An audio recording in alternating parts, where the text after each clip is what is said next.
All right, well, good evening, everyone. Hope everyone can hear me and everyone can see the screen. My name's Dr. Powell, and welcome to our seminar in effective public management.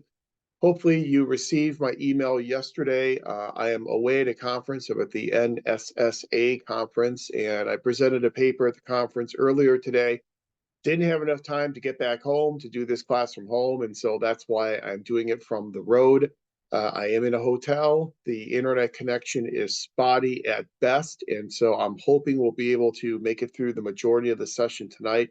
If for some reason I disappear, just hang tight in the session. Session should remain open, and then I'll log back in as soon as my cranky hotel internet allows me to. So I hope we don't have any issues tonight, but if we do, just hang tight and I will be back as soon as I possibly can be. Then hopefully next week we'll be back to normal with well-functioning internet. And just to try and facilitate the internet connectivity a little bit, I'm going to turn my camera off to try and save a little bit of bandwidth. Usually if I have my camera off, the connectivity tends to be a little bit better. So I'm not being rude. I'm just trying to keep us connected for the evening.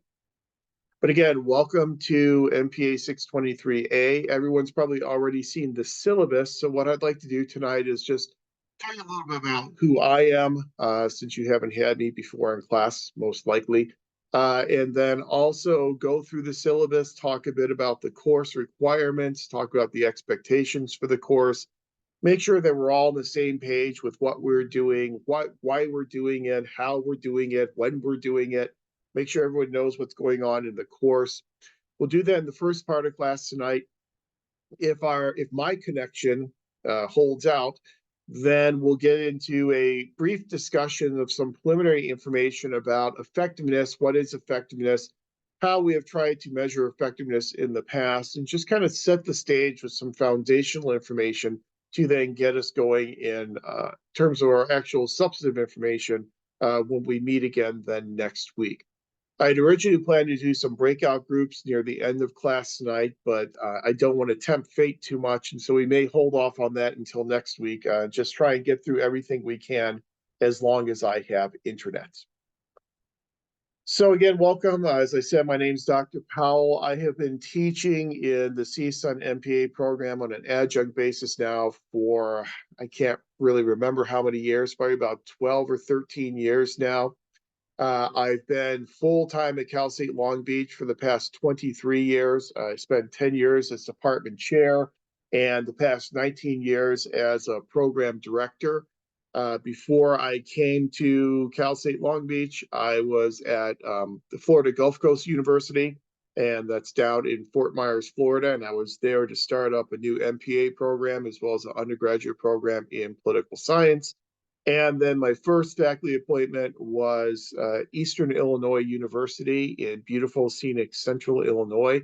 And I was there for 4 years in the Department of Political Science, teaching primarily American government, as well as public budgeting and public personnel management, and pretty much their entire offerings that they had in graduate level public administration courses.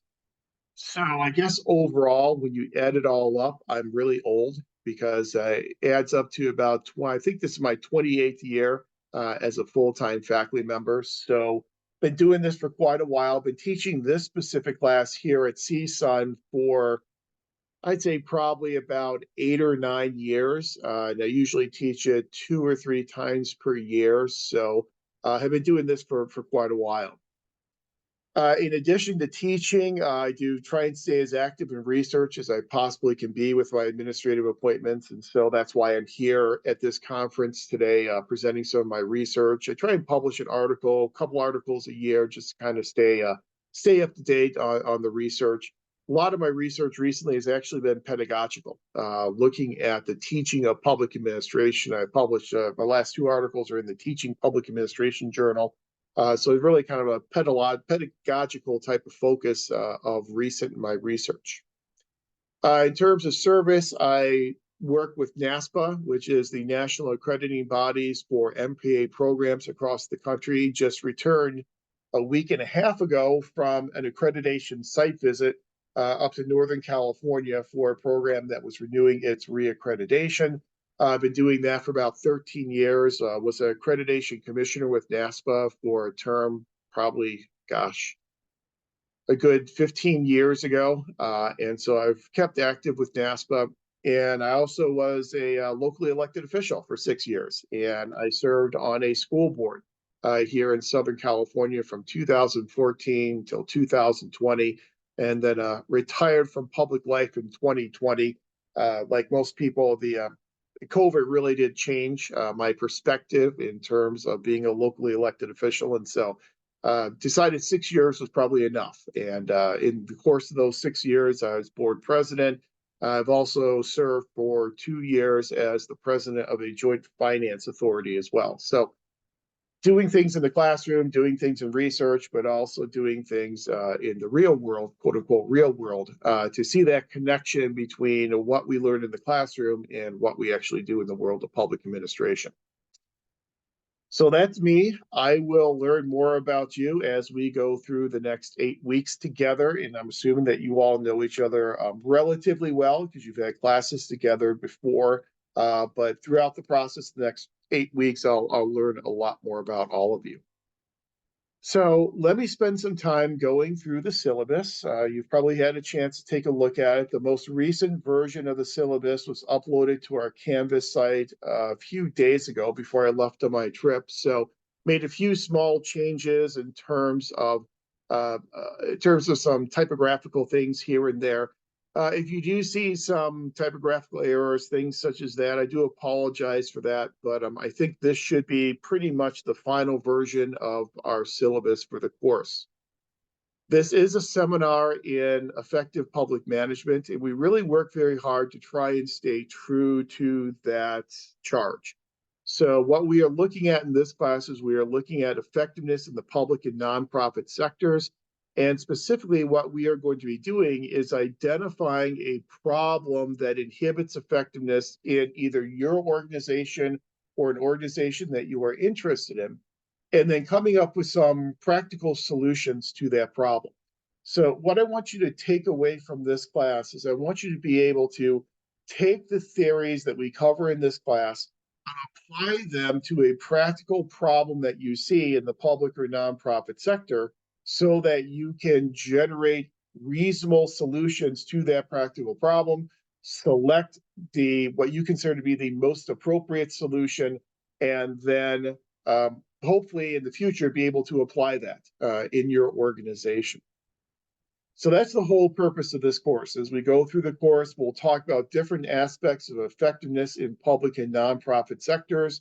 We'll talk about different models of how we measure effectiveness. We'll talk about problems that inhibit effectiveness, such as communication. We'll talk about some of the unique problems that we encounter in the public sector in measuring and achieving effectiveness. We'll talk about motivation and how motivation and productivity can affect effectiveness. We'll talk about leadership and how leadership styles can have an impact on organizational effectiveness. And so we'll look at a lot of different types of theories and schools of thought to help us understand how we can be more effective in public and nonprofit sectors. And that's the whole purpose of this entire course. Again, I'm not going to go through every single part of the syllabus. I assume you've had a chance to take a look at, but I do just kind of want to pull out some of the highlights here and talk about some of the highlights since we're all together tonight. And one of those highlights is the required textbook. It is Hal Rainey's textbook, Understanding and Managing Public Organizations.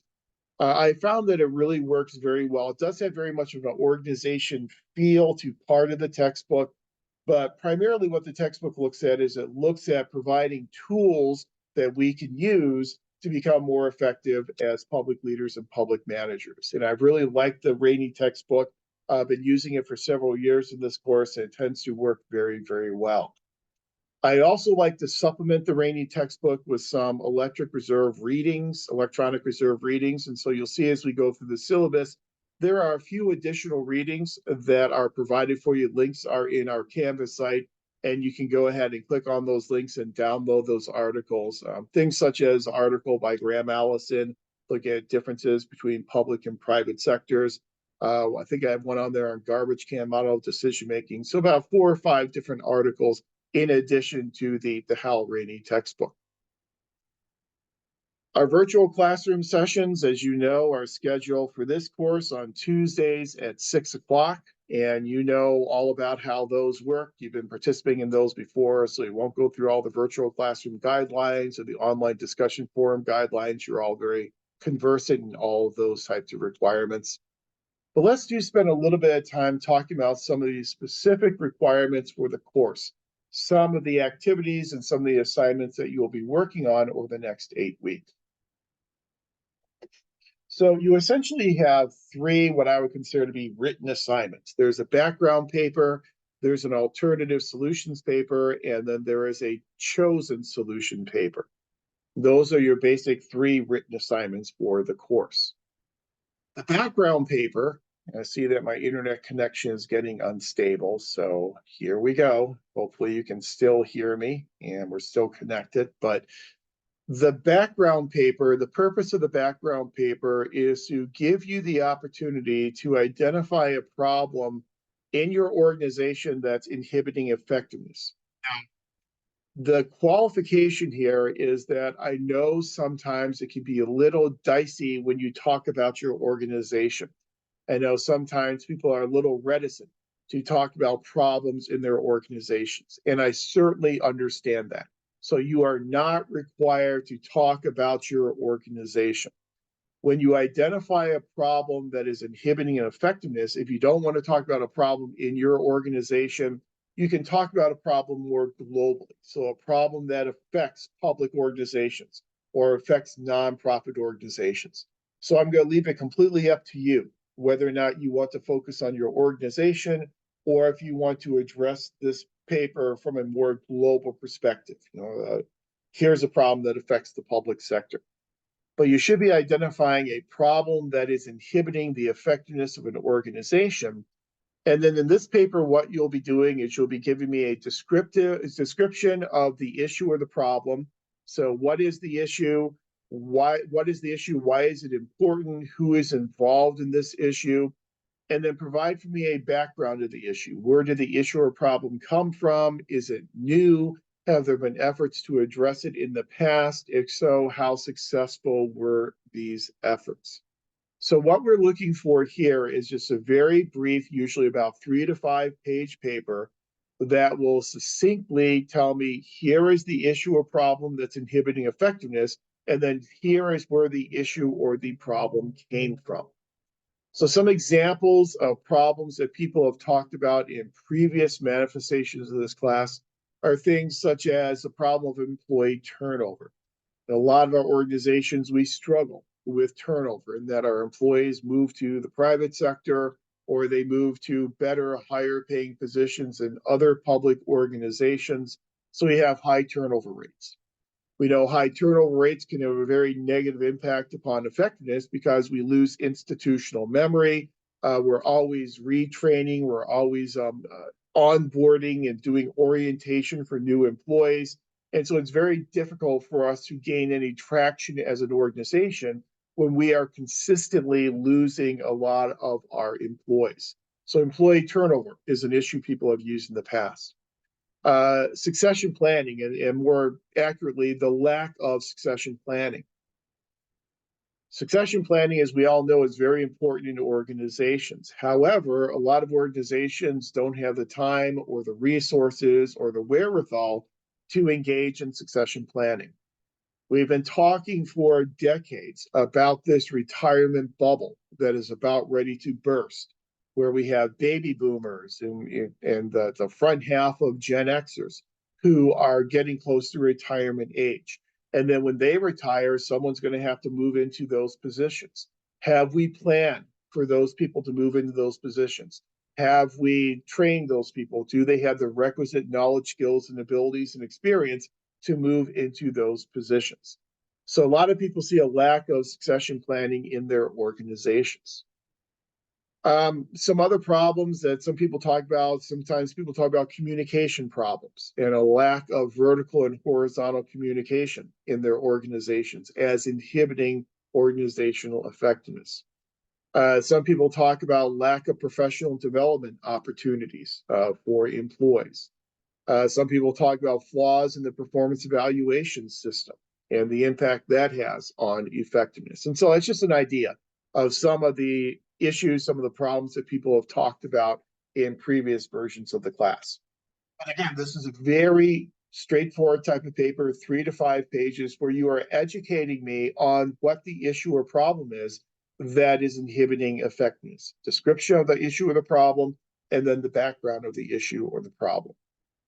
What I'm asking you to do in this paper is, again, it's going to be brief, but it should have a title page. It should then have a reference page if you are using any external resources. Now, if you're talking about a problem in your organization, again, you don't have to use your organization. I can't emphasize that enough. You can just talk more globally if you're not comfortable using your organization. But if you are using your organization, some of the information about this problem will probably come to you through your participation in the organization. So it's not going to come to you through peer-reviewed journal articles or some of the more traditional types of sources that you would be citing. So you may not have many references for this paper. You may not have any references for this paper, depending upon the issue that you choose and where your information is coming from on that issue. However, if you are using outside resources, please do use a reference page, use in-text citations, follow APA 7th edition style requirements. And I know that they're kind of goofy in some respects. And I'm not a huge fan of APA 7th, but it kind of is what it is. And so please do use APA for your citations and for your formatting. Now, I am always, and this is a theme that will follow us through our entire 8 weeks together. I am always most interested in quality over quantity.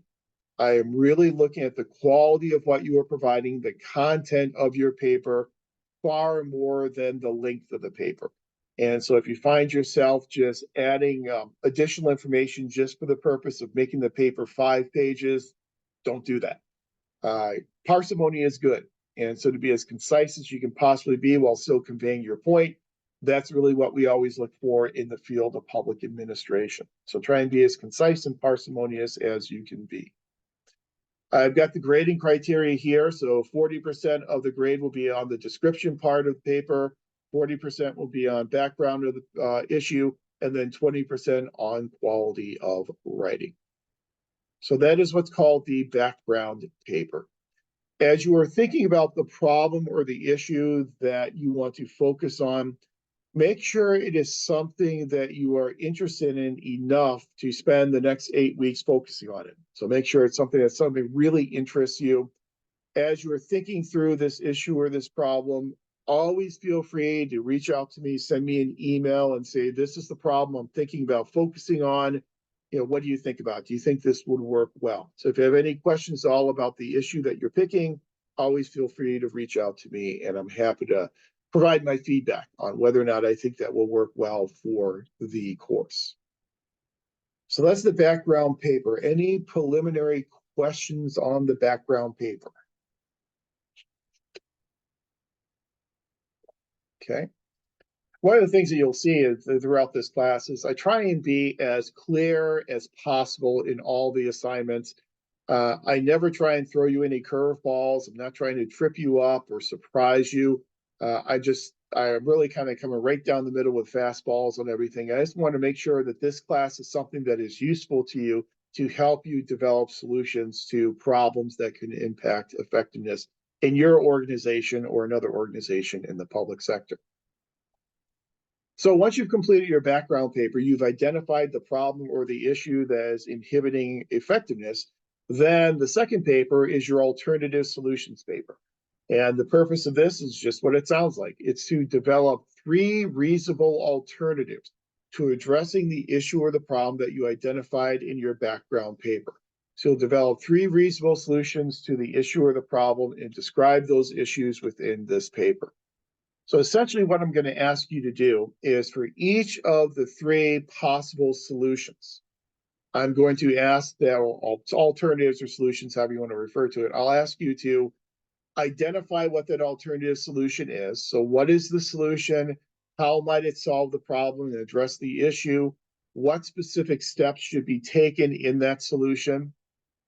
Then for that solution, who would be involved in developing and implementing the solution, what roles would each individual or group play, and how would you get the agreement and buy-in for each one of those actors?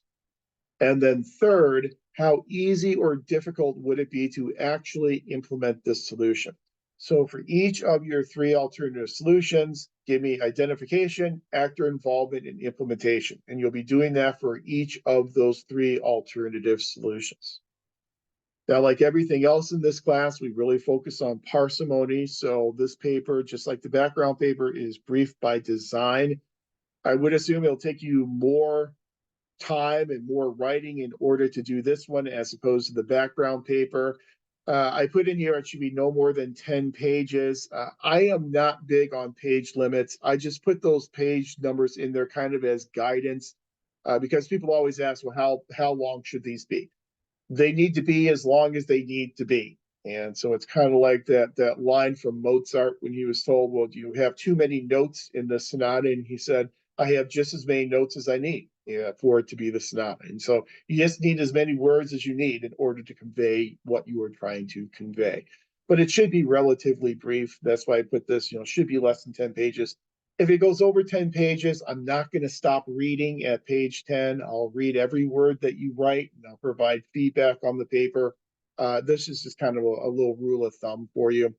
As always, a title page and a reference sheet if you're using external resources.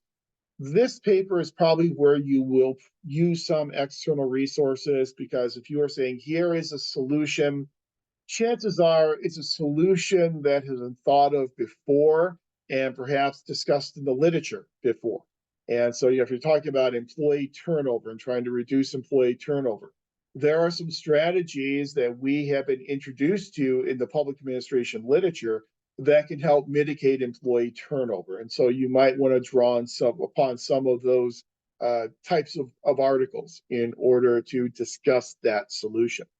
So this will be a presentation of those three alternative solutions. As always, will be done in APA 7th edition style requirements.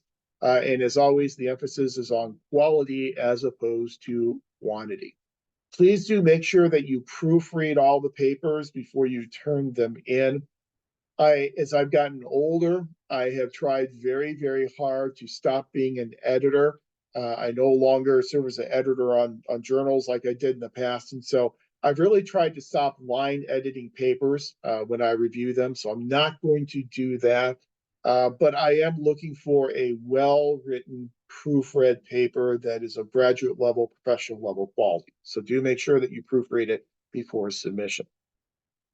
And then a breakdown of the grading expectations, description of the solutions, description analysis of actor involvement, and then writing and quality.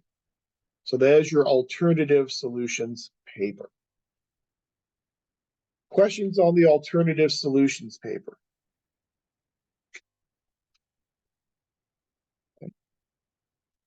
I do. I have a question regarding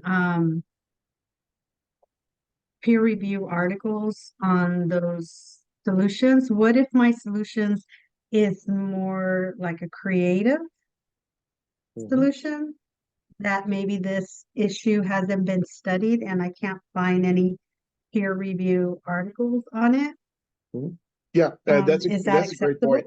Sure, and that's an excellent point, and that's something that I certainly would place a high value on. Is something that is a solution that you're coming up with that is a novel, innovative, creative solution that hasn't been covered in the literature before. That's absolutely fine. And so if there's no literature on it, you don't have to worry about citing that. If it's something that you are developing yourself, that is really something that I place a value upon. So feel free to do that. Okay, that's a great point. And thank you. Yeah, and some of these solutions will be novel solutions. There'll be things, especially if you're talking about your organization, it may be a solution that is specific to your organization. And so it's something that's developed for the idiosyncrasies of your organization. I always tell all the classes that I teach that I have a favorite question, I have a favorite answer. And my favorite question is always, so what? And so in this class, we're going to talk about a lot of different models, a lot of different theories, but we're always going to go back to that basic question of so what? So we're talking about this model, we're talking about this theory. Well, so what? How does it help us enhance effectiveness? And then my favorite answer to every question, which will drive you absolutely crazy, is it depends. Because in the public sector, it really does depend. Every organization has its own unique organization culture, its own set of employees. Every organization is a little bit different. And while there are some generic maxims that certainly apply across a broad swath of organizations, oftentimes the appropriate answer will be depending upon the organization itself. One of the themes that we have seen throughout the evolution of the literature in public administration has really been this movement away from the one size fits all approach. Back in the classical school, we were looking for that magic bullet, that one size fits all approach that could be applied to every organization and solve all their problems. Throughout the evolution of public administration literature, we have learned that there is no one size fits all approach, and it really must be contextual, and it really does depend upon the situation. That's why I love the answer of it depends. And so your problem that you're looking at, your organization may be unique enough that the solution you develop is unique as well. And so you may not have that existing body of literature out there to draw upon. And again, that's absolutely fine. That's why I'm not requiring any certain number of references, because depending upon the problem and the solution that you're developing, you may not have a whole lot of references at all. So it really depends upon the problem as well as the organization. So then your third paper, and you kind of see where we're going with this, is your chosen solution paper. And this chosen solution paper, you will look at those three alternative solutions you presented in the alternative solutions paper, and you will then select the most appropriate solution to address the problem. And here the emphasis is on most appropriate as opposed to best. We're looking at the most appropriate solution or solutions, could be more than one, to address the problem. So the three alternative solutions that you put forth in your alternative solutions paper may not necessarily be mutually exclusive. You may, in your chosen solution paper, say, I want to do a hybrid approach combining solution 1 and 2, or solution 2 and 3, or solution 1 and 3, or perhaps combine all three of the solutions together into a hybrid approach. All of that is certainly fine. So it really does depend upon the problem that you're trying to solve. But you'll look at your three alternative solutions. You'll then decide which are the most appropriate solutions and then present that in this chosen solutions paper. So you'll develop a discussion of the solution or solutions that you have chosen, develop a justification for why this solution or these solutions are superior to other alternatives. Please utilize the concepts and theories we covered in the course to justify why this is the most effective solution or solutions to the issue or the problem. So you see what we are doing with these paper assignments is we are doing your kind of typical scaffolding approach. And in scaffolding in education, you've probably done that in some of your previous courses. You build upon assignments. And so you're going to build upon the background paper with your alternative solutions paper, and then use the alternative solution to then create your chosen solution paper. So it's very much of a scaffolding type of requirement. In terms of references, this is a paper where you're probably not going to have a whole lot of references, especially if you're using new novel types of approaches. I really don't want you to think about these assignments as being research-based assignments. I would much rather you think about these assignments as being opportunities to think creatively and think innovatively about how to make organizations more effective. And so I really do value the creativity a little bit more than the research in this regard. So what I've done with this chosen solution paper is I've kind of streamlined it a little bit. In the past, I would ask that you would submit a revised version of your background paper and a revised version of your alternative solutions paper. I don't do that anymore. And so for this chosen solution paper, all you're doing is just giving me a justification for the solutions that you chose to address the problem or the issue. So the vast majority of the grading for this paper will be on your alternative selection, the justification for why those alternatives were selected, and then 20% of the grade is always for quality of writing. And that's what we're calling your chosen solution paper. Okay. So those are your three basic writing assignments for the course. Then we have our discussion forums like you do in all of your courses, I believe, in the program. And so we don't exactly have these on a weekly basis. It's a little bit less than that. I believe we have 6 of these graded discussion forums. And so what I will do is, like a lot of your previous professors did, is I'll provide you a prompt in the discussion forum area, and then you will provide an initial response to that prompt. That initial response is supposed to be brief. Again, we're really valuing parsimony in this class. So usually about 2 to 3 paragraphs will be sufficient to get the job done on that response to my initial post. And then you'll respond to 2 of your classmates. So for each one of these discussion forums, you will have a total of 3 postings.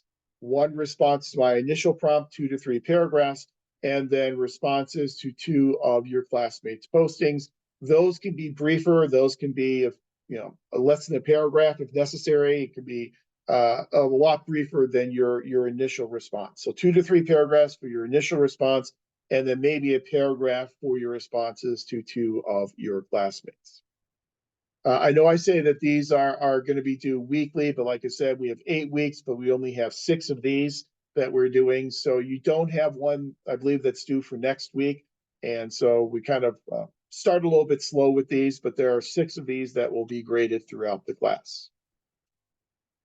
Then virtual classroom participation, as you probably know, the program is really starting to step up its emphasis on attendance and participation in these Zoom sessions. So this is probably one of the only classes where I actually do participation points for participating in the virtual classroom in the Zoom session.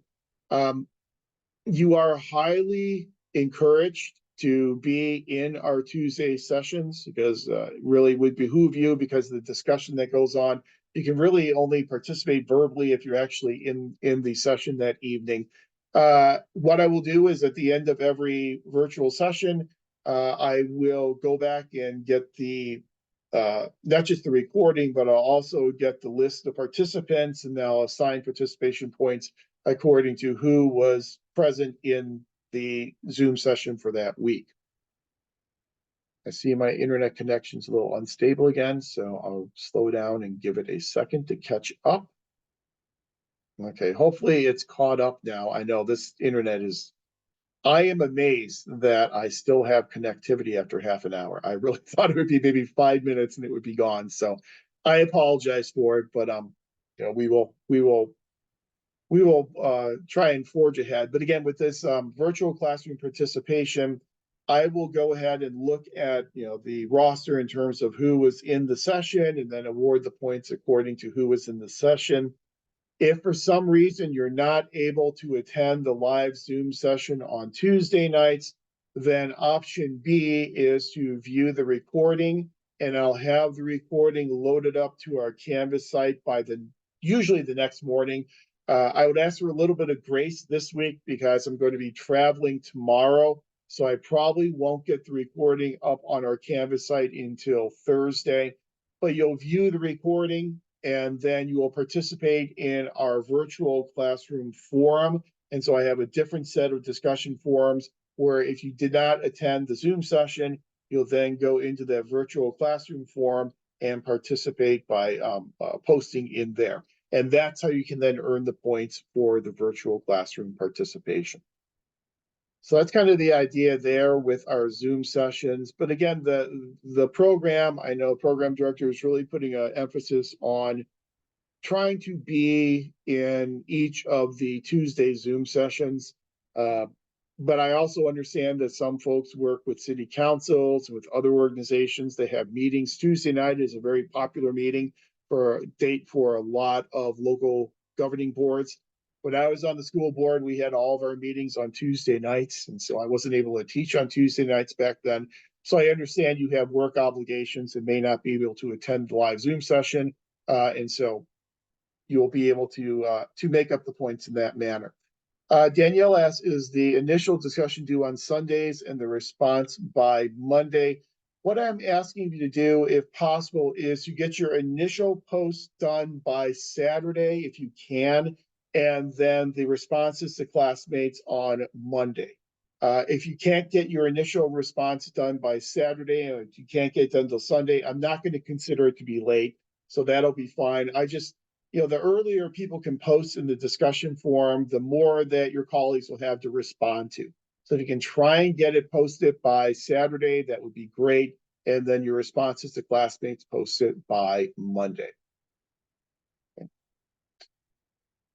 If for some reason life intervenes, I mean, I really understand that you're not just in this class. I also know that most of you are working full time and you have some pretty responsible jobs. I know that you have family obligations. I know this is just one of the things that is taking up your time on a daily basis. I understand that. So if there's one week when life is intervening and you may not be able to get your posts done on time, just send me an email and just say, I'll need an extra day to do this. This is what's going on. And I've always granted those extensions because I really get how difficult it can be to kind of juggle personal life and work life as well as school life too. So just reach out and let me know in advance. I had all of our virtual classroom, our Zoom sessions listed there for you. Hopefully everything will go well and we will be able to meet on each one of those Tuesday evenings. I already got over COVID in December. I got over RSV in February. So I'm hoping all that is behind me. And so I won't have to cancel any sessions for illness. And hopefully once I get home, my internet connectivity will be a lot better than it is here in Las Vegas. And yes, the conference is in Las Vegas. It wasn't my idea. That's where the conference organizers decided to put it. You know the grading scale in the program. You've been there and done that, so you know all of that. Again, any late assignments, just reach out to me and let me know in advance, and we can always set up some extensions. So I'll try and go through this relatively quickly before I completely lose my connectivity. But here is our schedule of what we'll be covering in each of the weeks. Again, as I said here, for your assignments, the due dates are already listed in the syllabus for each of those assignments, the background paper, the alternative solutions paper, and the chosen solution paper. For the discussion forums, if you can get your initial post done by Saturday at midnight would be great. If not, if it comes down Sunday, I'm not going to consider it to be late, so that's fine too. But the earlier you post, the more chance people have to respond to your posts. And then the two responses to two classmates would then be due by Monday at midnight. And then we have our Zoom sessions on Tuesdays at 6 o'clock. Okay, week number one, that's this week. We're talking about the syllabus. And we also, if I can stay connected long enough, will present some preliminary information on the idea of effectiveness and how we measure effectiveness and how we've tried to enhance effectiveness over the years in the public sector. So that's what we'll be doing for tonight. Next week, we will get into a discussion of the differences between public and private sector management. I know you've been down that road before, but we are going to go down that road in terms of what it means for effectiveness. And so when we talk about differences between public and private sectors, we're going to talk about those differences and how they are important for measuring and defining effectiveness between the two sectors. So you got your readings there, and then you got your first discussion forum, number one, defining effectiveness in the public sector. Develop a brief essay. I'm unstable again, so I will slow down for a second and let my internet catch up. Okay. Hopefully the internet has caught up now. My little warning that I'm unstable has gone away. But what I was saying is in this discussion forum, I know it says 3 to 5 paragraphs there. 2 to 3 is really sufficient. You can go longer if you need, but 2 to 3 will be sufficient. In which you explore the issue of effectiveness in public management. What does effectiveness mean and how do we measure it? Provide one example of an agency that's considered effective and why. Provide one example of an agency that is considered ineffective and why it is considered ineffective. If you can, please do support your answers with some scholarly references. Again, by scholarly references, we're talking about peer-reviewed journal articles. Responses must be professional and courteous in nature. And again, we're really looking more at 2 to 3 paragraphs as opposed to 3 to 5 paragraphs. And then you'll be responding to the posts of 2 of your classmates. Then in week number 3, we will get into a discussion of the environment of public management, analyzing the unique environment of public management and how that unique environment affects our definition of effectiveness. We'll talk about the importance of politics in measuring effectiveness as well. Then you'll see your readings there, and then discussion forum number 2, effectiveness in public and private sectors. Consider your organization or an organization you are familiar with if you don't want to talk about your own organization. And then look at 2 factors that distinguish a public organization from a private organization.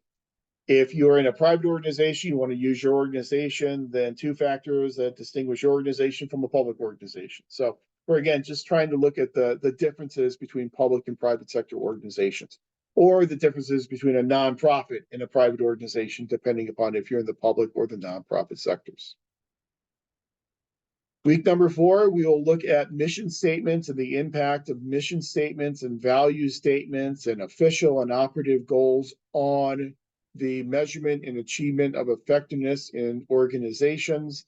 Your discussion forum for that week looks at your problem that you are using for your background paper. So share with your classmates, here is the issue or the problem that I'm using. This is where it came from. This is why the issue or problem is important for effectiveness. Again, you don't have to use it for your organization. You can talk more globally if you're more comfortable doing that. But this is just your opportunity to basically share some of the information from your background paper with your colleagues to get their feedback. Then in week 5, we will introduce the primary models of defining effectiveness, and we'll talk about the goal attainment approach, the participant satisfaction approach, the systems resource approach, the internal process approach, just different ways in which we can measure effectiveness. We'll go through all those different models, and then you have your readings on there. You have the competing values framework article that's on eReserve for that week as well. Then your discussion forum number 4 looks at mission statements. So a mission statement for your organization or an organization you're familiar with. What are 2 primary goals of the organization? How does the issue or problem that you identified in your background paper inhibit the achievement of these organizational goals? How does diversity factor into these goals as well? And again, that's your discussion board forum for that week. Then in week 6, we'll look at the motivational theories in public organizations. We will compare the different methods for how we measure motivation and analyze the applicability of motivational theories for organizational effectiveness. So in this week, we'll talk about a multitude of different theories of how we can motivate our employees, and then how do those enhanced motivation levels have an impact upon productivity and then the achievement of goals through effectiveness. Your discussion forum number 5 looks at the problem or the issue that you selected in your background paper, and then consider the most appropriate model for defining effectiveness. Which models does your organization use in defining effectiveness? Is there another model that you would recommend? Then in week 7, we will look at the impact of leadership and what effective leadership means for the effectiveness of organizations. And you have your final discussion forum for that week, where you will share your chosen solution. And so you'll share with your colleagues, here is the chosen solution or solutions that I am using for my chosen solution paper, and then receiving feedback from your colleagues. If we get all that done, then week number 8 will just be for just wrapping everything up and to give you some time to finish up any assignments that are left to be finished, just as the chosen solution paper that's due by the 17th. That's if we get through all of our material. I kind of like to keep week 8 open in case we're running behind or if there's any additional information we need to catch up on. We'll be able to catch up on it then in our final week of the class. Then your chosen solution paper is due on May 17th, and then you are done with the course. So 8 weeks in and 8 weeks out. All the rest of the syllabus you can read through on your own. This is all kind of the boilerplate information. One thing I will draw your attention to, though, is the idea of AI. I know that this has been and continues to be a big issue in higher education, the use of generative AI in graduate level education. I know I have some colleagues who are very negative toward AI, and they feel that any use of AI is considered to be academic dishonesty. I don't share that same type of opinion. I think that AI is really has a bright future, especially in public administration. I think that there are some uses of AI that could be very, very helpful in terms of identifying problems and identifying solutions and new ways of approaching problems. Where I think it is permissible to use generative AI in a class like this is in kind of brainstorming ideas. And AI can help you brainstorm some ideas in terms of how to solve problems, but it should not be used to write papers. It should not be used to write discussion board posts. And so be very careful that you're not supplanting your work with the work being produced by AI. AI is a wonderful tool, but AI is still kind of in its infancy. And I did a little experiment a few months ago where I asked AI to provide for me a 10 reference literature review, 10 peer reviewed articles on a topic. And so I gave the topic and asked for 10 peer reviewed articles. And I got a listing of 10 citations. 8 of those 10 citations didn't exist. They just didn't. They were made up. So what AI did is it took different words and wait, my connection's unstable again. Okay, hopefully it's stable.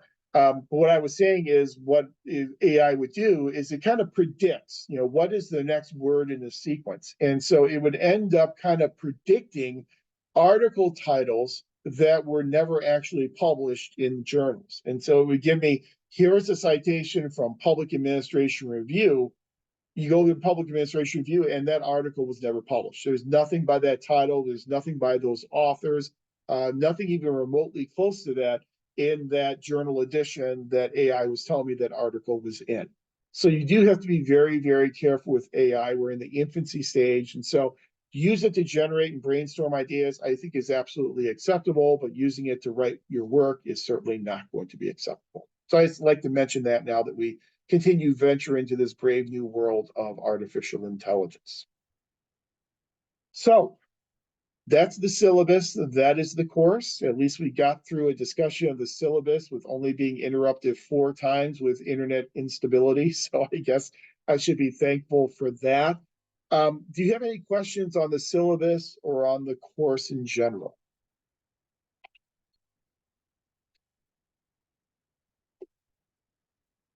Okay. Hopefully y'all are still there. So let me stop the share and let me go ahead and share out some slides for tonight. And again, I'm going to try and do this relatively quickly before I get booted offline permanently, and then we can finish everything up then next week. But hopefully our internet is working a little bit better. So, okay, it should be there. Start up the show. All right. Hopefully you are seeing effective public management, the slideshow on your screen. What I'd like to do now is just go through some basic foundational information on the idea of effectiveness in public and nonprofit organizations, just to kind of give us a background to then build on beginning next week. So one of the nice things that we have in studying effectiveness in public organizations is we already have 150 years of knowledge of organizations that has already been developed for us through the evolution of organization theory literature. We can draw upon that organization behavior and organization theory literature to help us understand effectiveness and how to address effectiveness in our organizations.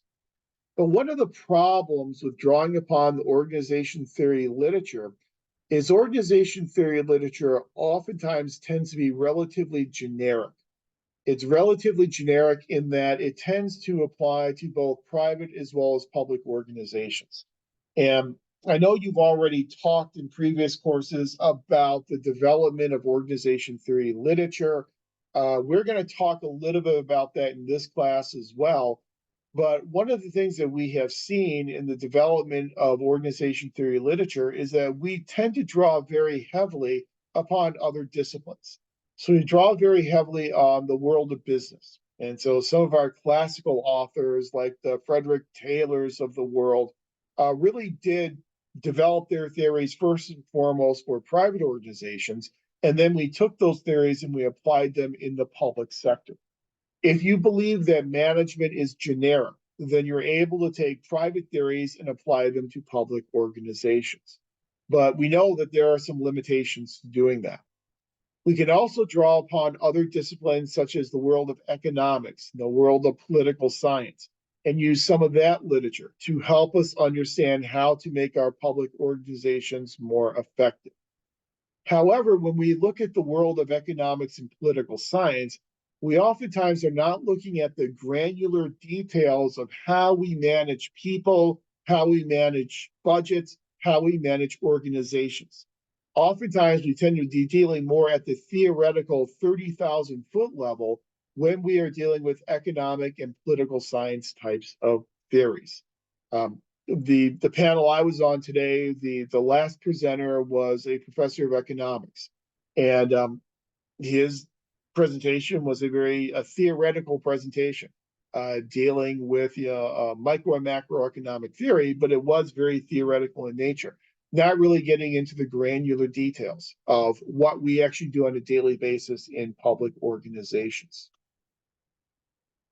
The problem with using non-public administration type of literature is that oftentimes that literature treats private and public management as similar in most respects. That you can just take something you developed in the private sector, apply it in the public sector, and you'll be able to make your public organization effective. It is true that there are some functions that are similar between the private and public sectors. And that famous article by Graham Allison, Public and Private Management, Are They Similar in All Unimportant Respects? That is kind of one of those classical articles that really stakes out the differences between public and private organizations. In that article, Allison tells us that there are certain functions that are very similar between public and private sectors. All organizations have to staff, all organizations have to budget, all organizations have to coordinate activities, all organizations have to report, all organizations have to plan. These are basic generic management functions that occur in both the private as well as the public sector. That's valuable to us in trying to understand effectiveness, but we also have to realize that public administration occurs within an inherently political environment. So whereas we are oftentimes doing some of the same functions as our private sector counterparts, how we are doing those functions can be fundamentally different. So how we hire people will be different in the public sector. How we budget will be different in the public sector. How we have to produce reports and audits will be different in the public sector.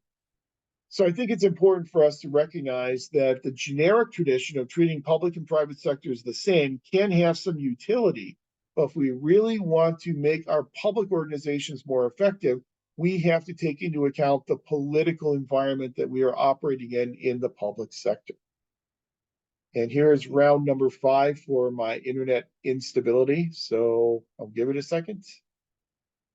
Okay, hopefully we're back. But what I was saying is that how we do things is different between public and private sectors. I think we have to take that into account and the inherently political environment into account in measuring and defining effectiveness in the public sector. Whenever I teach the budgeting course, I always like to say that political imperatives trump economic imperatives. So even if something makes a great deal of sense from an economic perspective, if it does not make sense from a political perspective, there's a very good chance that it is simply not going to happen. And it's a good point, as Maria says, that the political environment we operate because public organizations are using taxpayer money. Absolutely. We're in a fiduciary capacity in the public sector. That's not our money that we are managing. It's public taxpayer money. And so it then raises levels of transparency, raises levels of accountability beyond what you might normally see in a truly private corporation. Not only are we managing money that does not belong to us, we're also managing public employees. public employees carry with them certain property rights that are attached to their jobs. They carry with them civil service protections. They carry with them collective bargaining agreement protections from their unionization. And so managing a public employee is oftentimes much more difficult, and you have a lot more constraints and limitations than managing an at-will private sector employee. And so how we match people will be different between the two sectors as well. Just another quick example, in the public sector, we engage in strategic planning, much like the private sector does, but our strategic planning in the public sector is oftentimes subject to a lot more more frequent interruptions, in that we're interrupted frequently in terms of trying to achieve our short-term and our long-term plans. We oftentimes tend to plan a little bit farther in the future in the public sector than we might do in the private sector. If you look at when you're planning for capital projects, put together a capital improvement plan. The capital improvement plan will be probably at least 5 years in length. So we really plan very far into the future in the public sector. Another difference between the two sectors is, at least among members of the public, the general perception of government is that government is not as efficient and not as effective as its private sector counterparts. And those concerns about ineffective government have really led us down the road to continuously trying to reform the bureaucracy, whether we're trying to reform the national bureaucracy or state and local bureaucracies. We're continually trying to reform these organizations. And candidates have found that it is really politically advantageous for them in their campaigns to attack the bureaucracy, to attack government organizations in their campaigns. It's kind of a little ironic in that you have people, for example, when they run for president, regardless of party, they tend to run to try and fix the bureaucracy. They run to try and reform the bureaucracy, and oftentimes have a very negative view of the bureaucracy as they run to try and be the chief executive of that very same bureaucracy. And regardless of political party, we have seen this, especially in presidential campaigns over the past several decades. Take a Democrat campaign like Jimmy Carter's campaign in 1976. Jimmy Carter in 1976 did rail against inefficiencies in the federal bureaucracy. When he came into office, he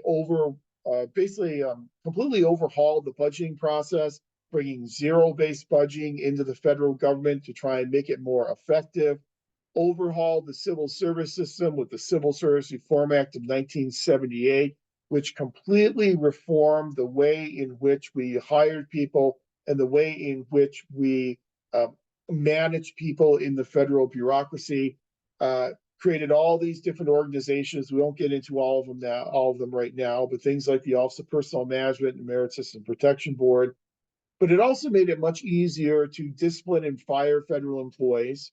It also tried to base, at least partially, pay on performance. We had the introduction of bonus pay for senior executive service members, the introduction of merit pay for those who are below the senior executive service.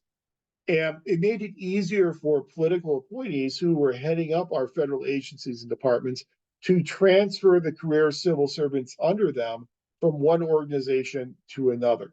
So it really did enhance the power of political appointees in our federal agencies and our federal departments.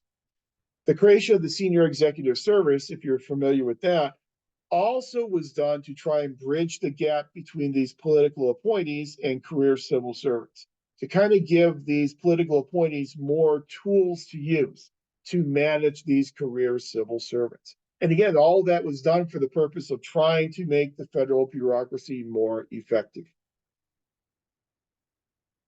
When Ronald Reagan came into office in 1981, his reform efforts of the bureaucracy were even more aggressive than those of the Carter administration.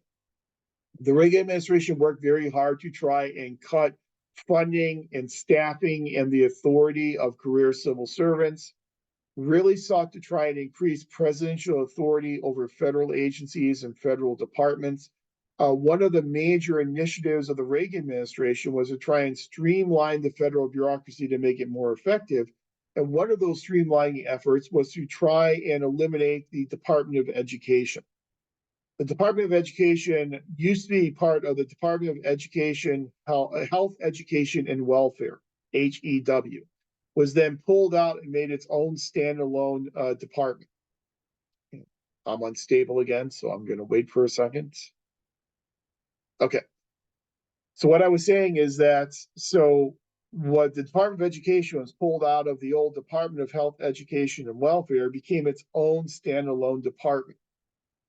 Reagan, when he came into office, wanted to abolish the Department of Education. And there are still calls in Congress to try and abolish the Department of Education today. So one way that Reagan wanted to abolish the department was to put a political appointee in the position of Secretary of Education, who would essentially dismantle the Department of Education from within. The problem is that once that person became Secretary of Education, that person then kind of became captured by the mission of the department. And instead of dismantling the department from the inside, he actually worked to try and expand the department, to expand it in terms of its budget, expand it in terms of authority. So even though Reagan wanted his political appointee to take apart the Department of Education, it actually led to an increase in the Department of Education. But Reagan really wanted to have these political appointees have a lot more authority over agencies and departments, because if your political appointee has more authority, that means then in turn, the president has more authority over those agencies and those departments. So he increased the number of political appointees to high levels in agencies and then tried to cut the amount of career civil servants working as staff in those organizations. What happened with the Reagan reforms is that we saw an increase in indictments because a lot of these functions that used to be done by career civil servants were now being done by political appointees. When you take power and take authority and decision making away from those career civil servants, you then create a lot of employee morale problems. And so there are a lot of morale problems as a result of the Reagan initiatives. The cutbacks in terms of budgets and staffing gave agencies a ready-made excuse for why they were not being effective. We're not achieving our goals because we lost X number of employees, we lost X percentage of the resources that we have. But one of the major attempts in the Reagan administration was to reduce paperwork and then increase the reliance upon pay for performance, and really want to bring pay for performance into the federal government. Idea being that if you pay people based upon how well they are performing, you will then incentivize them to perform better and to be more effective. Couple of problems with pay for performance in the public sector. One problem is the resistance of public employee unions. A lot of public employee unions are not very fond of pay for performance. They really kind of see it as a slippery slope where you'll end up one day just having a kind of a commission form of compensation. So they're concerned that's a slippery slope away from a position classification system. Another problem you have with pay for performance is measuring performance. As we all know, performance in the public sector is much more amorphous, much more difficult to measure than performance in the private sector. And so there have been some real challenges in terms of pay for performance in the public sector. A couple of good people to read if you're interested in pay for performance.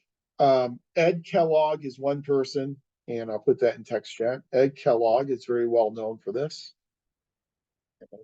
And talking type. Ed Kellogg and James Perry are two authors who have done a lot of work in pay for performance. If you're interested in the topic, they're really good authors to read. So that's the way in which Reagan tried to reform the federal government to try and make it more effective.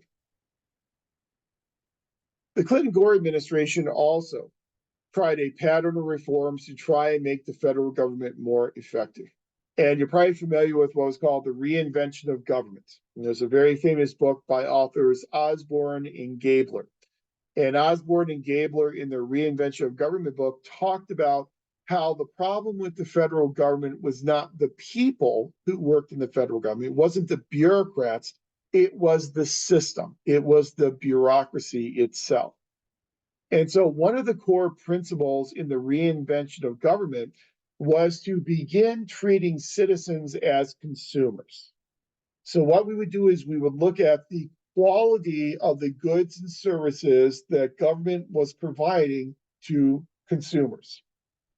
Were these goods and services, were these programs truly meeting the needs of the citizen consumers? And so instead of just looking at what an organization was producing, we are looking at the consequences of what that agency was producing. And when you start thinking about citizens as consumers, you really kind of change the calculus a bit, because then you really need to drill down into what are the wants, needs, and desires of these consumers, and then shift the focus of your production process to better meet the wants, needs, and desires of those consumers. So it's very much of a consumer focused, kind of a private sector type of approach that was then coupled with a major cutback in the number of federal employees. So we had a reduction in the federal workforce in the reinvention of government in the Clinton-Gore administration of approximately 325,000 employees. Now that sounds like a huge cutback and a huge streamlining of the federal bureaucracy. The fact was that a large percentage of those 325,000 employees were in DOD. They were part of the Department of Defense. They're part of the armed services. And so as you pull back on some military spending, you reduce the number of members of the military. And so a lot of those 325,000 were DOD employees. But it's kind of a fundamental shift in the way in which we think about the effectiveness of government. And I am unstable again. Well, my internet's unstable. Hopefully, I'm not unstable. The internet's unstable. Okay, let me go back and say that again. That it's a fundamental shift in the way in which you think about effectiveness in government. When you are treating citizens as consumers, you are then probably going to define effectiveness as how well you are meeting the needs of those consumers. That's the outcome of what you are doing as a government organization. And so it kind of reorients our thinking about what effectiveness means for the public sector. Then we get the George W. Bush administration. And the Bush administration essentially rejected most of those Clinton reforms. And I'm cutting in and out, and I really do apologize for that. Hopefully I will be back in very soon. But um, essentially, what we ended up happening here is we had the Bush administration coming in, and when the Bush administration came in, the Bush administration rejected a lot of these reinvention attempts by the Clinton administration. The Bush administration, when Bush came into office, wanted to hold agencies accountable for the achievement of their goals and introduced this thing called the President's Management Agenda and instituted agency scorecards. And so what agencies would get is they would get a score based upon how well they were achieving their goals. So if you got a red indicator, it meant that you were failing to achieve your goals. A yellow indicator meant you were making progress towards your goals. A green indicator meant that you were achieving your goals. And so every year you would get this indicator in terms of how well you were achieving your goals. That was the measure of organizational effectiveness. Organizations that were effective, that were achieving their goals, those are the organizations that tended to get more money. So those organizations would then be eligible for additional augmented appropriations in a future fiscal year.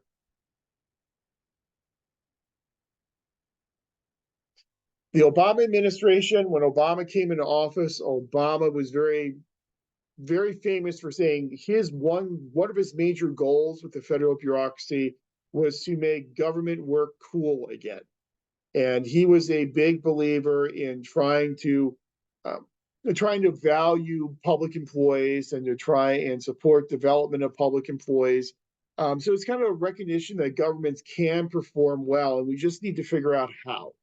In some of our previous administrations, the assumption was government cannot perform well, period. And so we have to kind of abdicate that role to the private sector. We saw a lot of privatization in the Reagan administration, the idea that government is just incapable of being effective.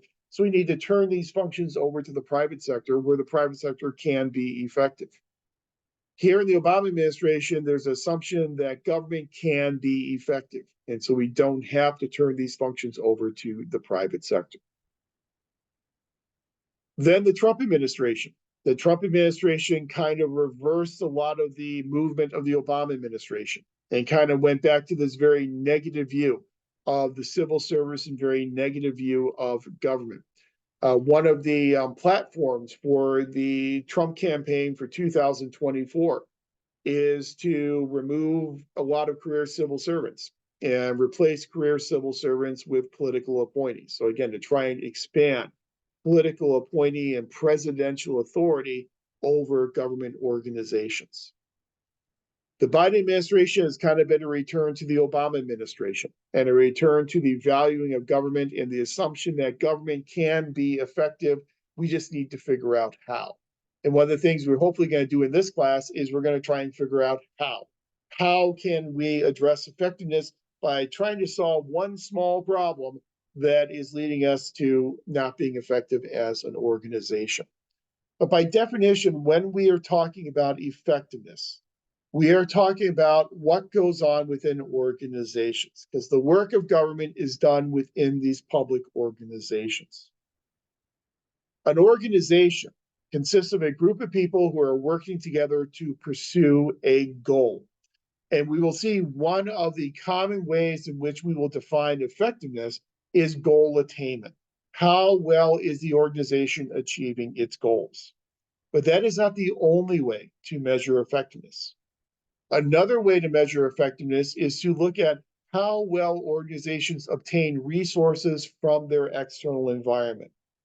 In order to survive, organizations need staffing, they need a labor pool, they need to have appropriations, they got to have money, they need to have political support, they need to have public support. Those are all resources that will come to the organization from its environment.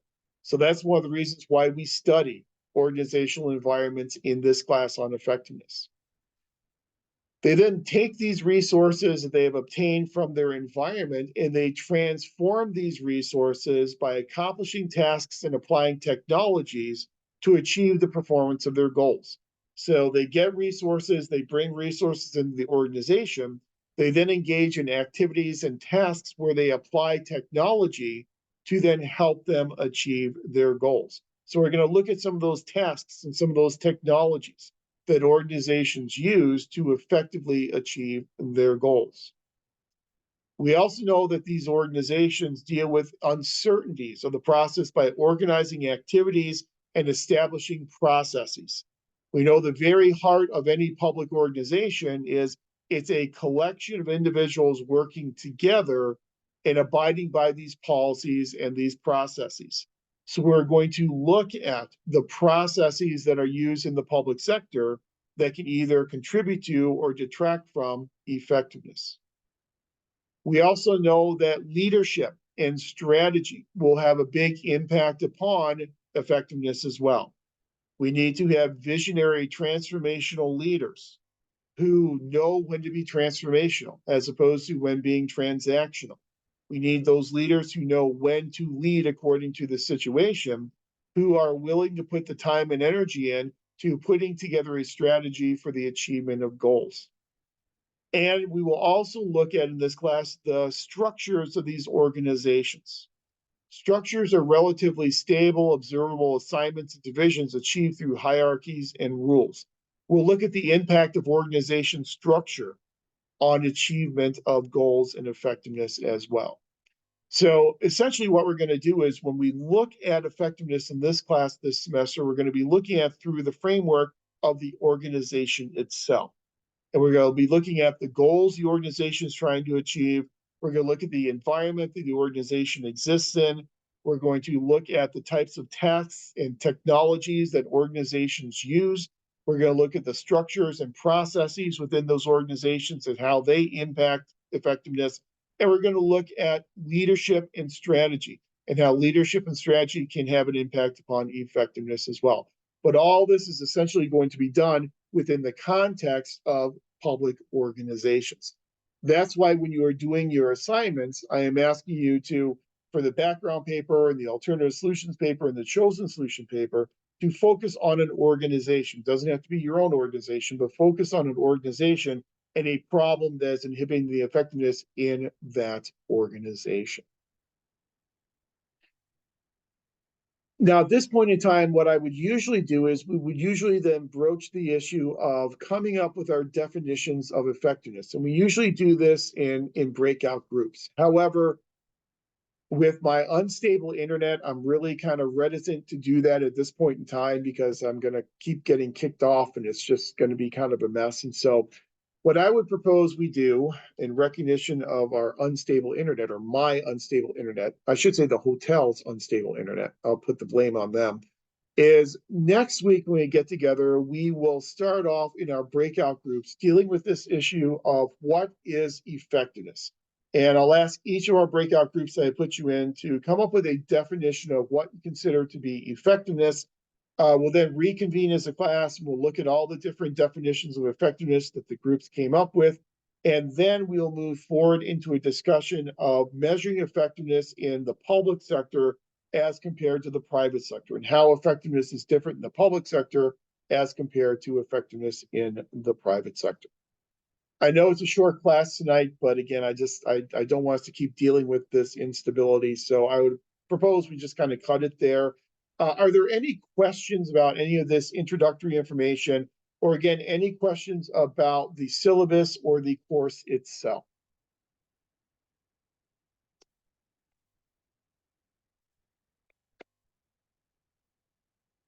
Okay. If not, I hope you can still hear me. What I will do is I'll go ahead and put this recording up on our Canvas site, and I will do that again. Try to do that no later than Thursday morning. I'm going to be traveling tomorrow, so I probably won't have a chance tomorrow. I'll have it up there on Thursday morning. I'll go back and review it, and I'll see how oftentimes I've cut out here, and if it's really not very intelligible, I may go back and just record a lecture on it just so you can have all the information all together. But I'll see how bad the recording is, and then I'll go back and see what we need to do. Okay? Well, it's nice meeting all of you tonight, and thank you very much. Thank you. And, yeah, I'll see. I've got one more night in Vegas, and I'll probably end up going to bed. Thank you. But Have a Thank safe you. night. Have a great good night, evening. everyone. All right, Take good care. night. Thank you. Safe travels. Thank you. Thanks. Take care.